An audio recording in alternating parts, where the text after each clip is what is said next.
JJ here from 22 Explosive Hits, coming at you with another contest entry. This one is for All the World's a Stage, and as you can see, it's for the number 65. I'm all in on it. Great contest. So the first one I wanted to show is the song from 65, and that is off my Good Morning Vietnam soundtrack record. Great record. It even has the Robin Williams narration on here as well as soundtrack music. And the one I'm picking is Nowhere to Run To by Martha and the Vandellas. I love how he says it too. He introduces the record on the record, and he always goes, Nowhere to Run To by Martha and the Vandellas. Yes! And in the movie, I think he goes, We've rolled on the wrong speed. We've rolled on the wrong speed. Those of you recovering from a hangover, that's going to sound just right. Anyways, that's my pick right there for the song from 1965. Just to give you perspective, in 1965, my mom was 15, my dad was 16 in 1965. So I wasn't even born yet during that time. So this is just recollection as far as things that I know from that time. And I just purposely try to stay away from Beatles on this one because I just thought it might be a little bit too easy. So the event that I picked for this contest is on in February 1965. Malcolm X was assassinated, and I have a copy of his autobiography right here. It's one of my. I love this book. It's written by Alex Haley. Narrated, actually wrote this as he narrated it to him. It's a really good autobiography. If anybody has a chance to read it, Spike Lee based his movie on this as well, with Denzel Washington playing the lead character. As far as the soundtrack too from that era, it's a really good soundtrack. He really captured the jazz, the Motown sound, everything that was going on around the time of 1965, and actually up until that time, up until his death, and really did a great job of capturing his. Probably it was really cool because it was one of Spike Lee's first epics he ever did, and he really did an awesome job. If anybody has a chance to check out that movie. But here it was the assassination that year. It happened in the Auburn Ballroom in Harlem, New York, and it was a pivotal moment in the civil rights because it kind of sparked, at that point, a lot of the other civil rights leaders were also, as in 3 years later, Martin Luther King Jr. was also assassinated as well as a lot of other, Bobby Kennedy, a lot of that, that pivotal time in the 60s started to take fold. We just had a JFK assassination just a couple years before that. Just real quick, what I want to do though is read what I think is really fascinating. This is Martin Luther King's telegram to the family of Malcolm X when he found out that Malcolm X was assassinated, and I think it's really cool to read. It's from Martin Luther King Jr. It was written on February 26, 1965. He reads, I certainly was saddened by the shocking and tragic assassination of your husband. We did not always see eye to eye on methods to solve the race problem. I always had a deep affection for Malcolm and felt he had the great ability to put his finger on the existence and root of the problem.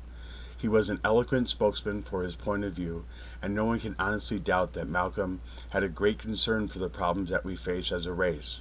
While I know that this is a difficult hour for you, I am sure that God will give you the strength to endure. I will certainly be remembering you in my prayers, and please know that your deepest sympathy. Always consider me a friend, and that I can do anything to ease the heavy load that you are forced to carry at this time. Please feel free to call me, Dr. Martin Luther King Jr. So I think that kind of sums it up.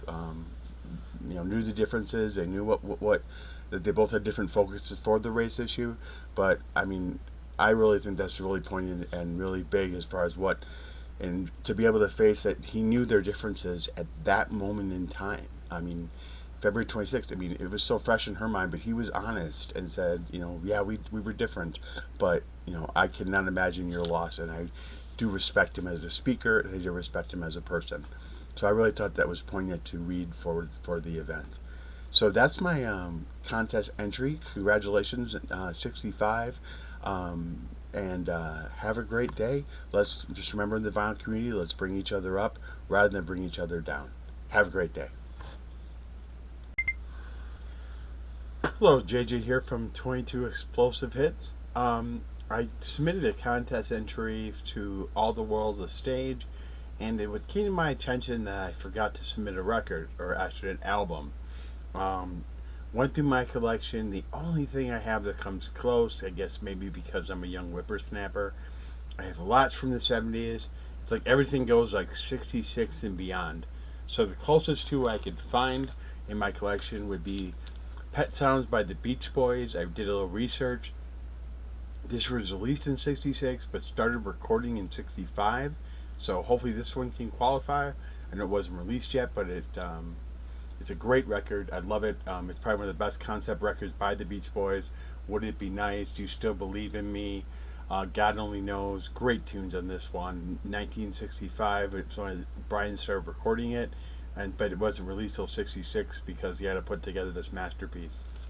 The other one is to bring it full circle to K-Tel, is the 25 country hits by original artists.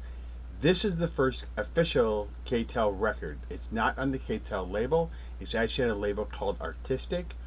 But let me explain. Is that Phil Knives, this is the first compilation record that he released. Discogs has it at 64. Wikipedia, I think, has it as another date, like 66. So nobody really knows, I think, when this record was actually released because it was done through mail order, so we don't really know. So somewhere it's between 64 to 66, which 65 is in the middle. So I think that's about as close as I'm even going to come to it, the K-Tel. The cool part of this record is that it has on here Patsy Cline's Walking After Midnight, Jimmy Dean Release Me, Eddie Dean Hillbilly Heaven, Webb Pierce High Gear Daddy. But the thing is with this record, he had the rights to any of this stuff. He just put it out in the wild, let it sell, and then as the profits came back in, then he reimbursed the artist, because he knew they would be after him for the royalties of the record. But that's actually the fascinating part of this record. So this will be edited on the end of my original contest posting before. As I always say, have a great day, and make sure we bring each other up and not bring each other down. Take care.